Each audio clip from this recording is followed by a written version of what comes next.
They Say I'm Different. Now, you know who this is, right? This is Betty Davis. Now, for those of you who only heard of Betty Davis, the actress, from the late 1930s, 40s, 50s, 60s, 70s, and you don't know who Betty Davis is, a true funketeer, I don't know what's going on, but that's why we're here to bring this review to you. This is Betty Davis, right?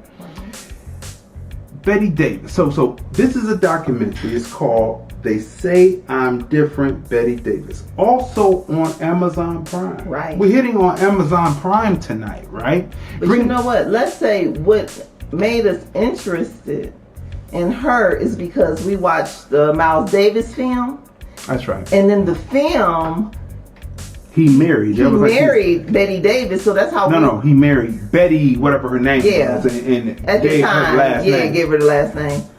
So he married Betty, and she was introduced to us in the Miles Davis film. She took Miles Davis from 2-piece and 3-piece suits, to his more jazz fusion, bitches brew type era. Having worked with Jimi Hendrix before, Betty then married Betty Davis, took Miles into the next era of his life, right? And got him hip into the new era, right? Into the 70s. So this film, the cast is Betty Davis herself, stock footage, and you kind of see her, but then you don't. It's a mystery. It's a mystery. Later, Betty Davis, you really don't. You see Miles Davis, stock footage. He talks. Greg Errico, also Greg Tate, and Desmond Nakino. Right? All of these are, and then they have other footage of other people, but there are band members. And they try to bring her out, but there's something something traumatic happens in her life. But we're gonna get to that. So here's the hashtag TFR Podcast Live Synopsis. A woman brings the sexually heightened brand of funk to the masses, while influencing her husband's movements in jazz, and walks away after a devastation. Right? She just disappears one day, and no one sees her and hears from her until years later. But there's a devastation that happened. So her ego is, you know, people often talk about spirituality, and like the Chinese talk about, like they said that Bruce Lee was born under the dragon, so that's why they call Bruce Lee was the dragon. So he named his film Enter the Dragon, because he was on the Chinese calendar, he was the dragon. Just a little information there for people who didn't know that Enter the Dragon, though a film that was produced by Caucasians, but he had large input in it because he was a superstar. Right. And they knew that he was born, and he wanted to push it that Enter the Dragon, because he was born under the sign of the dragon. Like some people were born under the sign of the pig. Right? But anyway, so just a little context there. So her soul animal, her birth soul animal, I don't know how you would describe it, was the crow. Right? Something happens and she no longer hears the crow. And that's as far as we're going to go with that. So you need to watch this documentary. They Say I'm Different, Betty Davis. And her music is really funky. Like it's like a cross, like kind of between like a Beyonce, Prince, Tina Turner, like really. She was first. It's nice. She was first. So if you would just imagine the combination of a Prince, Tina Turner, and Beyonce, a little bit of Madonna. But she was first though. She was definitely first. So we're playing the trailer in the back of us. So look, let's break down on the breakdown of how this documentary breaks down as far as cinematography, storyline, all that. Okay, so the cinematography on this is a 10. The use of drone shots, as you can see within the display, right? Yeah. The storyline through line, setting up who she is. They introduce you to her fully concepted, her full concept, like what you see here on the screen. And then they back you up and start from her childhood, who her influences are. One of her biggest influences was her father, right? So the storyline through line on this is beautifully done, right? It is. The sound recording, bouncing from her recordings on cassette tape, telling her life story, to the live performances, to interviews of people who knew her. Beautifully done. I mean, the sound, there's no miss in the sound. It's like excellent. Everything is on level. There's nothing worse than a film that has poor sound where there's dips and level. You can get away with picture, but you can't get away with dips in sound, right? Character arc, knowing who she is, then starting from the beginning and then building her out to introduce a new audience to who she was, the difference between her character and who she is as a person, right? Beautifully done. That's a 10. We brought a new category for this, right? Empathy build. Does this documentary build empathy for the subject of the documentary? And the answer is positively yes. That's a 10. Wardrobe and sets. You can see her wardrobe already, right? And the sets that they use to tell her story on stage, because she was a performance artist. You can tell by the cover, right? And she was like a Lady Gaga before Lady Gaga.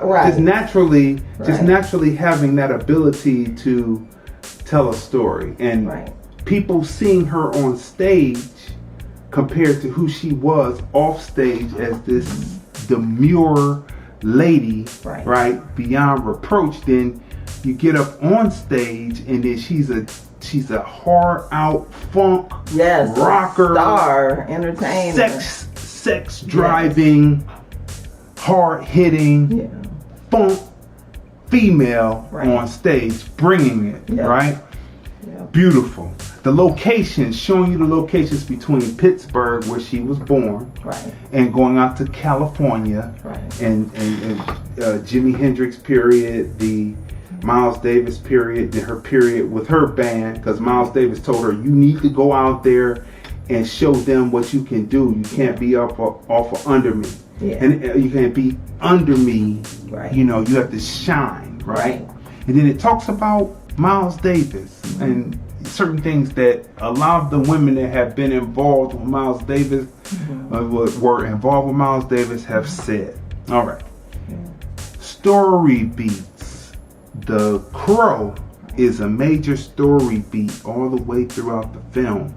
Her existence as a child, how she grew up, and how it affected her later in her life and her stardom.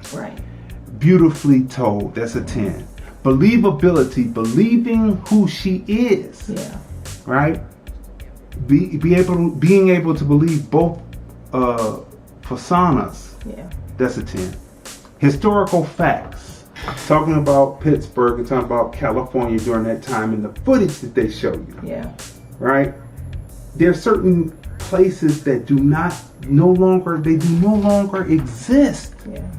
They've been torn down and been replaced due to time and regentrification or just redevelopment, new urbanization, right? Historic fact, that's a 10. So what would you give They Say I'm Different? I would give it a 10 because it was so interesting to have been introduced to her in the Miles Davis film that we watched. Just a little bit that we saw in the film made her seem really interesting, right? So when we saw that they had a documentary on her, we said, hey, let's watch it. But then when we watched the documentary and then find out how she kind of just, somebody that was like on top, who was like bubbling to be a huge star, and she had already had a following, just drops off the earth, just disappears, right? Just totally disappears. And so this documentary is so interesting, right? And then while we were watching this documentary, I said, they need to turn this into a film, right? And I could see Beyonce playing in this film. It leaves you wanting more. Yes, because her life is like interesting. She's not, it would be different if she was someone who was just another performer trying to make be it, right? Be like somebody but else. This she's woman an original. Was a star. I mean, she was at the height of her career, and they talked to different people who were working with her, like the different engineers, producers, and they just talk about how she was a really kind person and how she's so talented. Like the stuff that you hear about Prince being like talented and the writing and stuff, the stuff you hear about Tupac, right, who got in the studio and was just like a true artist writing. What you hear about Beyonce, right? And they said a lot of the same stuff about this woman, right? And she just poof, disappears. And so her life is really interesting, and if it was brought to film, I could see it being an Academy Award winning performance, because her personality seems to be complex, but not in a bad way, in a good way. You know, speaking of just veering off just a little bit, thinking about, we just saw, we watched Straight Outta Compton again yesterday. Yeah, that was good. And it was the scene when, just before Dre had to go off on some people who were drinking, and the Suge Knight had, but he was in there, and Pac was performing Hail Mary, right? And you know, Hail Mary came out way later. That was on the Illuminati album, right? But what people don't realize is artists sometimes record a lot of music, and then they say, okay, we're gonna put this here, put that there. Something that doesn't make the double album will come back later, or you know, artists who are not in a time crunch in the studio. When they're in the studio and they have time to record, and I know most artists who are under a time crunch and they go in with the engineer who has a studio, and they're trying to record their hip hop or their R&B. They are recording the songs, the exact songs that are going to make the album then. Like Prince, right? They said he had a vault full of music. And some of the stuff he will pull out and use, and he might have recorded that 5, 6, 7 years ago, but it's in with the sound. It caught up to, or the sound caught up to where he was going, and he would use it. So when people complained about the film, said, well, Hail Mary wasn't out then, and he wouldn't have been performing that. How do you know? Because artists who are not under a time crunch record a lot of music, and it may not hit right then. So you give Betty a 10, right? The one thing I will say about the Betty documentary is it leaves you wanting more. You really want to. Because of the devastation, she is not as outgoing as she was. And it leaves you wanting more. There are some gaps. That's why I said it would make a great film, wouldn't it? And so it leaves you wanting more, but that does not take away from what it is as a film. So we give it a 10.